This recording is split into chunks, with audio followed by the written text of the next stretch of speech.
आप सभी भक्तों को हल छठ व्रत की ढेर सारी शुभकामनाएं। आज की वीडियो में आप सभी जानेंगे कि साल 2024 में हल छठ कब है। जानेंगे इस व्रत की सही तारीख, मुहूर्त, पूजन विधि, महत्व और साथ में श्रवण करेंगे कथा। सनातन धर्म में भाद्रपद कृष्ण पक्ष की षष्ठी तिथि का विशेष महत्व माना जाता है। इस दिन महिलाएं हल छठ व्रत रखती हैं, जिसे लहलही छठ, हल षष्ठी व्रत, धन छठ के नाम से भी जाना जाता है। इस दिन बलराम जयंती भी मनाई जाती है, इसलिए इस दिन बलराम जी की भी पूजा की जाती है। कहते हैं जो महिलाएं सच्चे मन से ये व्रत रखती हैं, उनकी संतान को दीर्घ आयु की प्राप्ति होती है। आइए प्यारे भक्तों, हम जानते हैं कि इस साल हल छठ का व्रत कब रखा जाएगा। इस साल हल छठ व्रत 24 अगस्त को रखा जाएगा। पंचांग के अनुसार हल छठ व्रत का प्रारंभ 24 अगस्त की सुबह 7:51 पर होगा और इसकी समाप्ति 25 अगस्त की सुबह 5:30 पर होगी। हल छठ व्रत की विधि। हल छठ व्रत में सुबह जल्दी उठकर स्नान करने के बाद व्रत का संकल्प ले। आमतौर पर यह व्रत पुत्रवती स्त्रियां ही करती है। इस दिन माताएं अपने पुत्रों की रक्षा और अच्छे स्वास्थ्य की कामना के लिए व्रत रखती हैं। इस व्रत में बलराम जी के साथ साथ हल की भी पूजा की जाती है। कहते हैं इस दिन हल के द्वारा बोया हुआ अन्न और सब्जियां नहीं खानी चाहिए। इस दिन भैंस के दूध का सेवन किया जाता है। यह व्रत निराहार रखने का विधान है। व्रत की विधि विधान पूजा के बाद महिलाएं भैंस के दूध से बने दही और महुआ को पालस के पत्ते पर खाती है। इस तरह व्रत का समापन होता है। कहते हैं इस व्रत को करने से धन, ऐश्वर्य आदि की प्राप्ति होती है। हल छठ व्रत की पूजा विधि। हल छठ वाले दिन सुबह जल्दी उठकर महुए की दातुन से दांत साफ कर ले। इसके बाद स्नान आदि से निवृत्त होकर व्रत का संकल्प ले। इसके बाद पूजा घर में भैंस के गोबर से द्वार पर छठ माता का चित्र बना ले। साथ ही हल, सप्तऋषि, पशु, किसान का भी चित्र बनाए। अब घर में तैयार एपन से इन सभी की पूजा की जाती है। फिर चौकी पर एक कलश रखें। इसके बाद भगवान गणेश और माता पार्वती की प्रतिमा स्थापित करें और उनकी विधि विधान से पूजा करें। इसके बाद एक मिट्टी के कुल्हड़ में ज्वार की धानी और महुआ भरे। इसके बाद एक मटकी में देवली छेवली रखें। फिर हल छठ माता की पूजा करें। इसके बाद कुल्हड़ और मटकी की विधि विधान से पूजा करें। फिर 7 तरह के अनाज जैसे गेहूँ, मक्का, जौ, अरहर, मूंग और धान चढ़ाए। इसके बाद धूल के साथ भुने हुए चने चढ़ाए। फिर आभूषण और हल्दी से रंगा हुआ वस्त्र भी चढ़ाए। भैंस के दूध से बने मक्खन और हवन किया जाता है। अंत में छठ की कथा पढ़े और माता पार्वती की आरती उतारे। पूजा स्थान पर ही बैठकर महुए के पत्ते पर महुआ का फल और भैंस के दूध से निर्मित दही का सेवन करें। ध्यान रहे कि इस दिन बिना हल से जूते खाद्य पदार्थ खाए जाते हैं। आप जानते हैं हल छठ व्रत का महत्व। हल छठ व्रत महिलाएं अपनी संतान की लंबी उम्र और सुखी जीवन की कामना से रखती है। ऐसी मान्यता है कि इस व्रत को करने से संतान के जीवन के सारे कष्ट दूर हो जाते हैं और सभी मनोकामना पूरी हो जाती है। अब आइए श्रवण करते हैं हल छठ की व्रत कथा। प्राचीन काल में एक ग्वालिन थी। उसका प्रसव काल अत्यंत निकट था। एक और वह प्रसव से व्याकुल थी तो दूसरी ओर उसका मन गौरस, दूध दही बेचने में लगा हुआ था। उसने सोचा कि यदि प्रसव हो गया तो गौरस यूं ही पड़ा रह जाएगा। यह सोचकर उसने दूध दही की घड़े सिर पर रखे और बेचने के लिए चल दी। किंतु कुछ दूर पहुंचने पर उसे असहनीय प्रसव पीड़ा हुई। वह एक झरबेरी की ओट में चली गई और वहां एक बच्चे को जन्म दिया। वह बच्चे को वहीं छोड़कर पास के गांव में दूध दही बेचने चली गई। संयोग से उस दिन हल षष्ठी थी। गाय भैंस के मिश्रित दूध को केवल भैंस का दूध बताकर उसने सीधे साधे गांव वालों में बेच दिया। उधर जिस झेरबेरी के नीचे उसने बच्चे को छोड़ा था, उसके समीप ही खेत में एक किसान हल जोत रहा था। अचानक उसके बैल भड़क उठे और हल का फल शरीर में घुसने से वह बालक मर गया। इस घटना से किसान बहुत दुखी हुआ, फिर भी उसने हिम्मत और धैर्य से काम लिया। उसने झरबेरी के कांटों से ही बच्चे का चीरे हुए पेट में टाके लगाए और उसे वहीं छोड़ चला गया। कुछ देर बाद ग्वालिन दूध बेचकर वहां आ पहुंची। बच्चे की ऐसी दशा देखकर उसे समझते देर नहीं लगी कि यह सब उसके पाप की सजा है। वह सोचने लगी कि यदि मैंने झूठ बोलकर गाय का दूध न बेचा होता और गांव की स्त्रियां का धर्म भ्रष्ट न किया होता तो मेरे बच्चे की यह दशा ना होती। अतः मुझे लौटकर सब बातें गांव वालों को बताकर प्रायश्चित करना चाहिए। ऐसा निश्चय कर वह उस गांव में पहुंची जहां उसने दूध दही बेचा था। वह गली गली घूमकर अपनी करतूत और उसके फलस्वरूप मिले दंड का बखान करने लगी। तब स्त्रियों ने स्वधर्म रक्षार्थ और उस पर रहम खाकर उसे क्षमा कर दिया और आशीर्वाद दिया। बहुत सी स्त्रियों द्वारा आशीर्वाद लेकर जब वह पुनः झरबेरी के नीचे पहुंची तो यह देखकर आश्चर्यचकित रह गई कि उसका पुत्र जीवित अवस्था में पड़ा था। तभी उसने स्वार्थ के लिए झूठ बोलने को ब्रह्म हत्या के समान समझा और कभी झूठ न बोलने का प्रण लिया। प्यारे भक्तों, अब आप श्रवण करें सभी व्रतों को पूर्ण करने वाली गणेश भगवान की व्रत कथा। एक बार गणेश जी एक बहुत सुंदर गांव से गुजर रहे थे। इस गांव के खेत हरे भरे थे। सुबह का समय था। ठंडी पवन का आनंद लेते हुए गणेश जी मूषक पर सवार होकर चले जा रहे थे। इतने में वह एक खेत से गुजरे तो आनंदवश फसलों में हाथ फिरा दिया।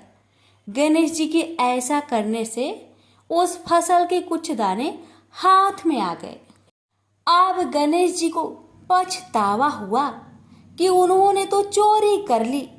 भले ही उन्होंने जानबूझकर नहीं चुराया, लेकिन अब फसल के दाने तो उनके हाथ में आ गए। गणेश जी ने गिने तो वह 12 थे। अब गणेश जी ने उस खेत के मालिक को खोजा और उन सेठ जी के यहाँ 12 साल की नौकरी पर लग गए। एक दिन सेठानी राख से हाथ धोने लगी तो गणेश जी ने सेठानी का हाथ पकड़कर मिट्टी से हाथ धुलवा दिया। सेठानी ने सेठ जी से शिकायत की और कहा कि देखो, नौकर ने मेरा हाथ पकड़ लिया। सेठ जी ने गणेश को बुलाकर पूछा कि तुमने सेठानी का हाथ क्यों पकड़ा? गणेश जी ने बोला कि मैंने तो बस ये कह रहा था कि राख से हाथ धोने से घर की लक्ष्मी नाराज होकर घर से चली जाती है और मिट्टी से हाथ धोने से आती है। सेठ जी ने सोचा कि गणेश ठीक कह रहा है। थोड़ी दिनों बाद कुंभ का मेला आया। सेठ जी ने कहा, गणेश, सेठानी को कुंभ के मेले में स्नान करा कर ले आओ। सेठानी किनारे पर बैठकर नहा रही थी तो गणेश जी उनका हाथ पकड़कर आगे डुबकी लगवा लाए। घर आकर सेठानी ने सेठ से कहा कि गणेश ने तो मेरी इज्जत ही नहीं रखी और इतने सारे आदमियों के बीच में मुझे घसीटकर आगे पानी में ले गए। तब सेठ जी ने गणेश जी से पूछा कि ऐसा क्यों किया? तो गणेश जी ने कहा कि सेठानी किनारे बैठकर गंदे पानी से नहा रही थी तो मैं आगे अच्छे पानी में डुबकी लगवा कर ले आया। इससे अगले जन्म में बहुत बड़े राजा और राजपाट मिलेगा। सेठ जी ने सोचा कि गणेश ठीक कह रहा है। एक दिन घर में पूजा पाठ हो रही थी, हवन हो रहा था। सेठ जी ने गणेश को कहा कि जाओ सेठानी को बुलाकर ले आओ। गणेश सेठानी को बुलाने गए तो सेठानी काली चुनरी ओढ़कर चलने लगी, तो गणेश जी ने काली चुनरी फाड़ दी और कहा कि लाल चुनरी ओढ़ के चलो। सेठानी नाराज होकर सो गई। सेठ जी ने आकर पूछा क्या बात है, तो सेठानी बोली कि गणेश ने मेरी चुनरी फाड़ दी। सेठ जी ने गणेश को बुलाकर बहुत डांटा, तो गणेश जी ने कहा पूजा पाठ में काला वस्त्र नहीं पहनते हैं, इसलिए मैंने लाल वस्त्र के लिए कहा। काला वस्त्र पहनने से कोई भी शुभ काम सफल नहीं होता है। फिर सेठ जी ने सोचा कि गणेश है तो समझदार। एक दिन सेठ जी पूजा करने लगे तो पंडित जी ने बोला कि वो गणेश जी की मूर्ति लाना भूल गए, अब क्या करें। तो गणेश जी ने बोला कि मेरी कोई मूर्ति बनाकर विराजमान कर लो, आपके सारे काम सफल हो जाएंगे। यह बात सुनकर सेठ जी को भी बहुत गुस्सा आया और वे बोले कि तुम तो अब तक सेठानी से ही मजाक करते थे, मेरे से भी करने लगे। तो गणेश जी ने कहा मैं मजाक नहीं कर रहा हूँ, मैं सच बात कह रहा हूँ। इतने में ही गणेश जी ने गणेश जी का रूप धारण कर लिया और सेठ और सेठानी ने ही गणेश जी की पूजा की। पूजा खत्म होते ही गणेश जी अंदर ध्यान हो गए। सेठ सेठानी को बहुत धोखा हुआ और उन्होंने कहा कि हमारे पास तो गणेश जी रहते थे और हमने उनसे इतना काम करवाया। तो गणेश जी ने सपने में आकर सेठ जी को कहा कि आपके खेत में से मैंने 12 अनाज के दाने तोड़ लिए थे, उसी का दोष उतारने के लिए मैंने आपके यहाँ काम किया था। सेठ जी की करोड़ों की माया हो गई। हे गणेश जी महाराज, जैसा सेठानी को दिया वैसा सबको देना, कहते को सुनते को और सारे परिवार को दे देना। जय श्री गणेश जी। एक बार पथवारी माता पाल और विनायक जी में झगड़ा हो गया। सब आपस में स्वयं को बड़ा बताने लगे। इतने में एक ब्राह्मण का लड़का आया। पाल पथवारी गजानन जी ने उसे रोका और कहा लड़के रुक जा और हमारा न्याय कर। लड़का बोला मैं कल वापस आऊंगा तब न्याय करूंगा। घर आकर लड़के ने माँ से कहा माँ मुझे कल पाल पथवारी माता विनायक जी का न्याय चुकाना है। तो माँ ने कहा बेटा सबको बड़ा बता देना। दूसरे दिन लड़का वहां गया और बोला पाल माता आप बड़ी हो, क्योंकि हर व्यक्ति आता है और स्नान ध्यान करके शुद्ध होकर जाता है और आप सबकी रक्षा करती हैं। हे पथवारी माता आप सबसे बड़ी हो, क्योंकि कितने भी तीर्थ धर्म ध्यान कर ले पर आपकी पूजा किए बिना उनका कार्य पूर्ण नहीं होता। आप जीवित को भी तारती हैं और मरने के बाद भी उद्धार करती है। पथवारी माता पथ की धारिणी, इसलिए आप बड़ी हो। अब विनायक जी से लड़का बोला सबसे पहले शुभ काम में आपको ही मनाया जाता है। आपको ध्याए बिना कोई काम सिद्ध नहीं होता, इसलिए आप बड़े हो। पाल माता पथवारी माता विनायक जी भगवान लड़के की चतुराई से प्रसन्न हो गए और बोले लड़के तुमने तो हम सबको बड़ा कर दिया। उसको सुखी रहने का आशीर्वाद दिया और जौ के दाने उसके अंगोछे में डाल दिया। लड़का सोचने लगा ये तो घाटे का सौदा रहा। सारा दिन खराब कर न्याय किया और इतने से जौ मिले। उदास मन से घर आकर अंगोछा एक कोने में डाल दिया। माँ ने अंगोछा उठाया तो उसमें से हीरे मोती बिखर गए। तो माँ बोली बेटा न्याय करके क्या लाया है। लड़का बोला माँ कोने में जो पड़ा है देख लो। वहां गई, देखा हीरे मोती का ढेर लगा है, हीरे मोती जगमगा रहे हैं। माँ अत्यधिक प्रसन्न हो गई। माँ ने बेटे को बुलाया और कहा बेटा आज तो पाल माता पथवारी माता विनायक जी भगवान आज तो हम पर प्रसन्न हुए हैं। माँ बेटे बहुत प्रसन्न हुए। हे भगवान, जैसा पाल माता पथवाड़ी माता विनायक जी भगवान ने लड़के को दिया, वैसे सबको देना। कहानी कहने सुनने हुक्कर भरने वालों को सुख समृद्धि धन्य धान्य देना। प्रेम से बोलिए पाल पथवाड़ी विनायक भगवान की जय। एक बार गणेश जी ने पृथ्वी के मनुष्य की परीक्षा लेने का विचार किया। वे अपना रूप बदलकर पृथ्वी पर भ्रमण करने लगे। उन्होंने एक बालक का रूप बना लिया। एक हाथ में एक चम्मच में दूध ले लिया और दूसरे हाथ में एक चुटकी चावल ले लिए और गली गली घूमने लगे। साथ ही साथ आवाज लगाते चल रहे थे, कोई मेरे लिए खीर बना दे, कोई मेरे लिए खीर बना दे। कोई भी उन पर ध्यान नहीं दे रहा था, बल्कि लोग उन पर हंस रहे थे। वे लगातार एक गांव के बाद दूसरे गांव इसी तरह चक्कर लगाते हुए पुकारते रहे, पर कोई खीर बनाने के लिए तैयार नहीं था। सुबह से शाम हो गई, गणेश जी लगातार घूमते रहे। एक बुढ़िया थी, शाम के वक्त अपनी झोपड़ी के बाहर बैठी हुई थी। तभी गणेश जी वहां से पुकारते हुए निकले कि कोई मेरी खीर बना दे, कोई मेरी खीर बना दे। बुढ़िया बहुत कोमल हृदय वाली स्त्री थी।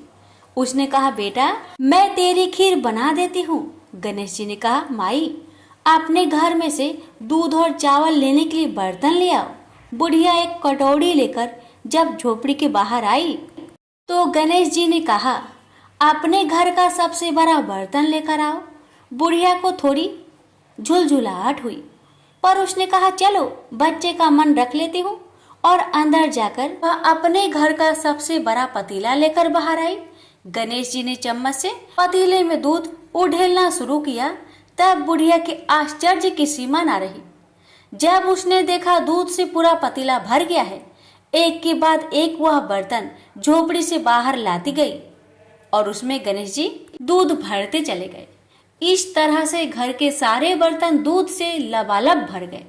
गणेश भगवान ने बुढ़िया से कहा, मैं स्नान करके आता हूँ, तब तक तुम खीर बना लो, मैं वापस आकर खाऊंगा।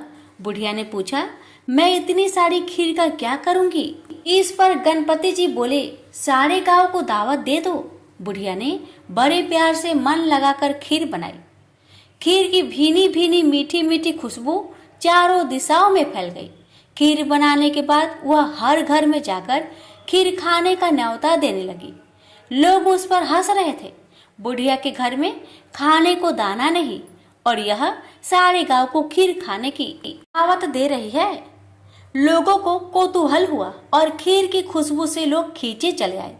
लो, सारा गांव बुढ़िया घर में इकट्ठा हो गया। जब बुढ़िया की बहू को दावत की बात मालूम हुई, तब वह सबसे पहले वहां पहुंच गई। उसने खीर से भरे पतीलों को जब देखा तो उसके मुंह में पानी आ गया। उसे बड़ी जोर से भूख लगी हुई थी। उसने एक कटोरी खीर निकाली और दरवाजे के पीछे बैठकर खाने को तैयार करने लगी।